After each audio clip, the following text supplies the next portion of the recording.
imagine that feeling. Anticipation, maybe. You're about to taste something new. A spirit that carries, I don't know, history, innovation, maybe even the land it came from. Yeah, that whole journey in a glass. Exactly.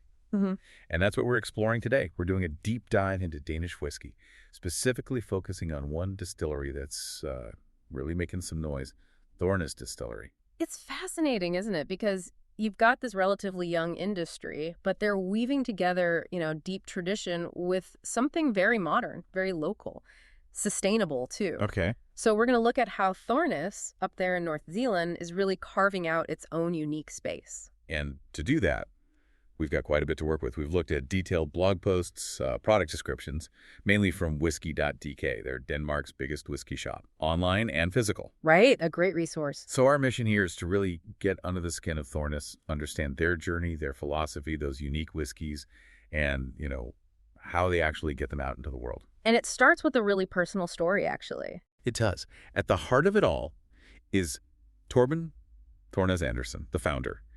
And he had this, well, he called it a 12-year-old dream. Okay. Get this.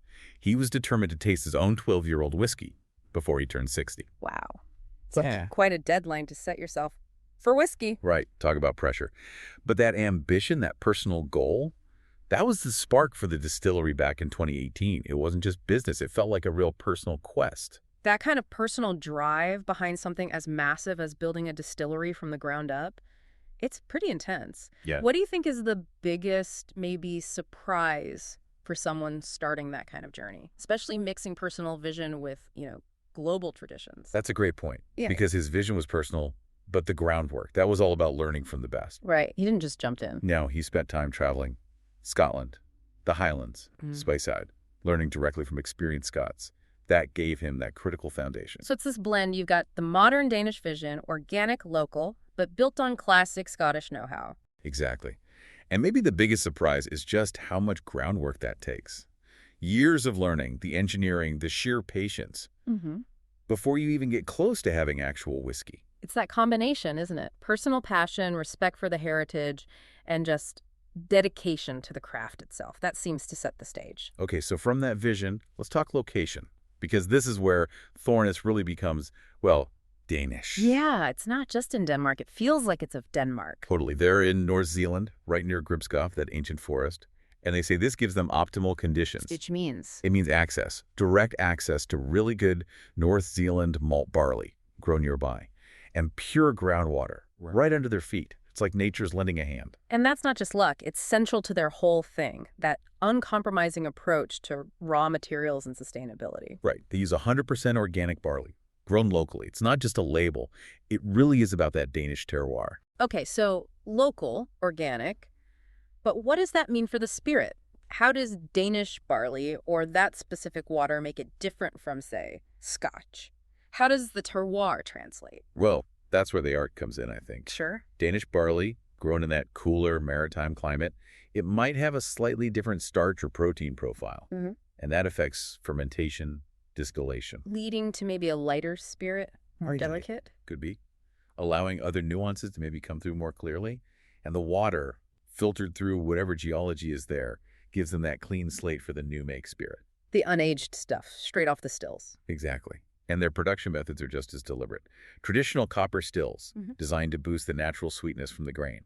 They want a clean and complex new make spirit. Small batches, too, right? And double distillation. Yep. Says so on the packaging. That gives them more control, more room to experiment, really highlight those local characteristics. And the whole distillery setup respects the environment, trying to reduce their climate footprint. It's baked into their philosophy. Yeah, it's not just a certificate on the wall. It's holistic. Farming, waste, everything. That commitment to local, organic, sustainable, it shapes the final product. So they've got this beautiful new make spirit. What's next? How do they get it to become whiskey? What's their approach to maturation? Okay, this is where the innovation really kicks in. And it connects right back to Torben's deadline. Ah, the 12-year goal. Right. They manage faster maturation and get a wider range of styles by using casks as small as 50 liters. Whoa, 50 liters is tiny. That really increases the wood-to-spirit ratio, speeds things right up. Definitely. Ah. But, okay, faster maturation sounds great for a young distillery, but Are there challenges? Does it need, like, super careful monitoring? Can you overshoot it easily? That's a really sharp question because, yes, small casks are fast, but they demand incredible skill. Okay. That increased surface area. The wood influence can become overwhelming fast. You need constant checks, a deep understanding of how wood and spirit interact, maybe more cask transfers to avoid over-oaking. Right, you can't just leave it and forget it. Not at all. And the type of wood becomes even more critical. Some woods give great notes quickly, others might just dominate. So how do Thornæs handle that? They experiment. They use the classic, sure, bourbon, sherry, they know what they're doing. But they also explore more untraditional solutions, like chestnut casks. Chestnut. Interesting. Yeah. So this experimentation, combined with the faster maturation from small casks, that's key to their diverse range. And of course, helping Torben hit that deadline. It's a real balancing act. Science and art. Speaking of evolving, they're starting a new chapter soon, September 1st. New 70 centiliter bottles, updated design. Right, moving on from their earlier Uncharted series, which really laid the groundwork, didn't it? Tested the waters. Seems like it. So this new Crossroads series, it feels like a more, maybe refined direction, based on what they learned. That's a good way to put it. Crossroads definitely suggests they're evolving, making choices based on that early experience, consolidating, choosing a path. And the new design, it tells that story beautifully. It's so rooted in North Zealand. Well, the main visual is Solbjerg Engse, a local lake.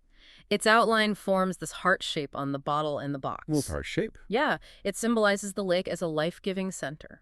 For their organic grain, for the local wildlife, it connects everything. That's pretty cool. And get this, inside the gift box lid, they tell the story of the sea eagles that live in a dead tree by the lake. Wow, really? Yeah, it's a lovely touch, deepens that connection to place.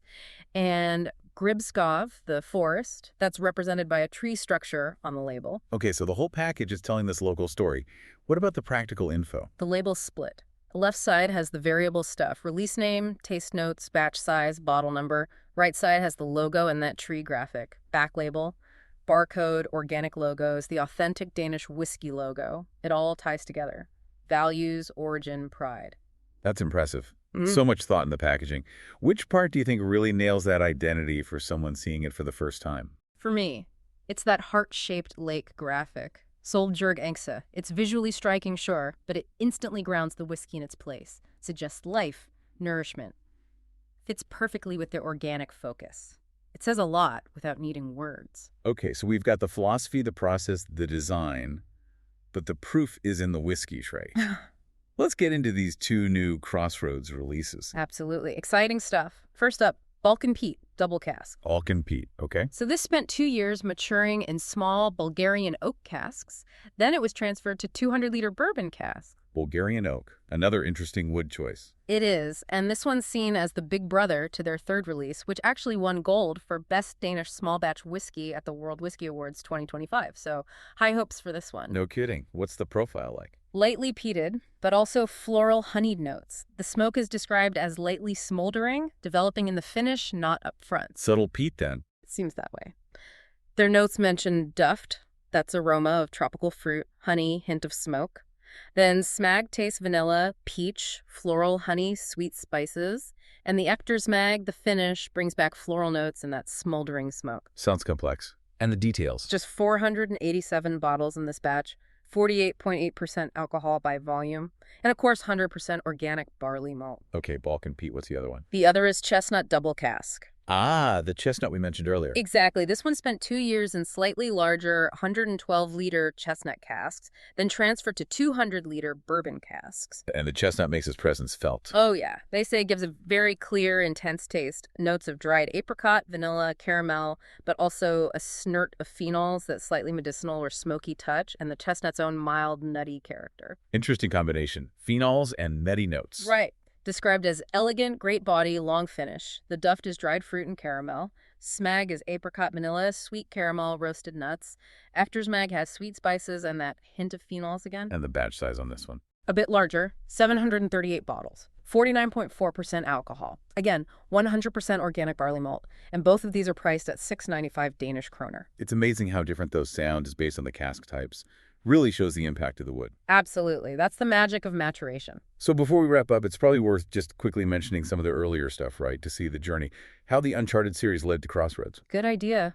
Their second release from the Uncharted series, distilled 2020, bottled 2023, so 3 years old, 50.5% ABV, 50 centiliter bottle, only 440 made. What casks do they use for that one? Bourbon and Oloroso sherry casks, so showing that early focus on complex wood interaction. The notes mention everything from apples and pears to vanilla, caramel, spice, honey, dried fruit, nuts, even dark chocolate, complex stuff early on. Definitely ambitious for a second release. And the first one? First release also Uncharted, same distillation bottling years, 3 years old, slightly higher ABV at 50.9%, 50 centiliters, even fewer bottles, just 314. And the casks. This was double cask. Started 12-13 months in small 50-liter Danish oak casks, then moved to a bigger 250-liter bourbon hogshead. Ah, so experimenting with small casks and local wood right from the start. Exactly. Testing that dual cask approach. And one other thing they offer, which is pretty unique, Yeah. Thornæs Dansk single malt raspberry. Basically, their new mixed spirit. Unaged, 0 years old, 58% ABV, small 20 cl bottle. It's the raw, unfiltered spirit, lets you taste the absolute base before the wood does anything. That's cool, like tasting the soul of the distillery. Kind of, yeah. Great for understanding their starting point. So these early releases, they really show the experimentation, the quality focus that led them to where they are now with Crossroads. Okay, so Thornæs makes these amazing whiskeys, but how do people actually get them? That's where retailers like Whisky.dk come in, right? Yeah. Especially for Danish spirits. Whisky.dk is huge for this. Denmark's biggest whiskey store, online and physical. Started back in 2012 by Ulrik Bertelsen and Henrik Olsen. Just a small online shop initially. Yeah, and grew massively. They've won the Danish Gazelle Prize multiple times. That's for fast-growing companies. Impressive. They stock spirits from all over the world, but critically, they're a major outlet for Danish whiskey like Thornæs. Their physical shop near Kolding is serious 500 square meter showroom, tastings, masterclasses. It's a real hub for whiskey lovers. Definitely. They're that essential bridge connecting craft producers like Thornæs with the people who want to try their stuff. So what a journey we've covered. Thornæs Distillery. From Torben's incredibly personal 12-year dream, Yeah. through that deep commitment to organic farming, Danish terroir, the innovative maturation, those small casks. Chestnut, Bulgarian oak. Right. And now this distinctive Crossroads series with its story-filled design, it really shows how passion, precision, and respecting your environment can create something special. It really does. And what you see with distillers like Thornæs, it's not just, adding another whiskey to the shelf. It shows how local passion, that commitment to quality, can genuinely establish new traditions, even in places you might not expect. Yeah. It reminds you that great whiskey making isn't tied to just one or two countries. It happens wherever dedicated people decide to make something exceptional. Absolutely. And as you think about the character in these small batch whiskeys, maybe it makes you wonder, doesn't it? What other unexpected places out there are quietly making spirits that challenge what we think of as tradition or innovation? Yeah, what other hidden gems are just waiting to be discovered makes you want to explore more, doesn't it?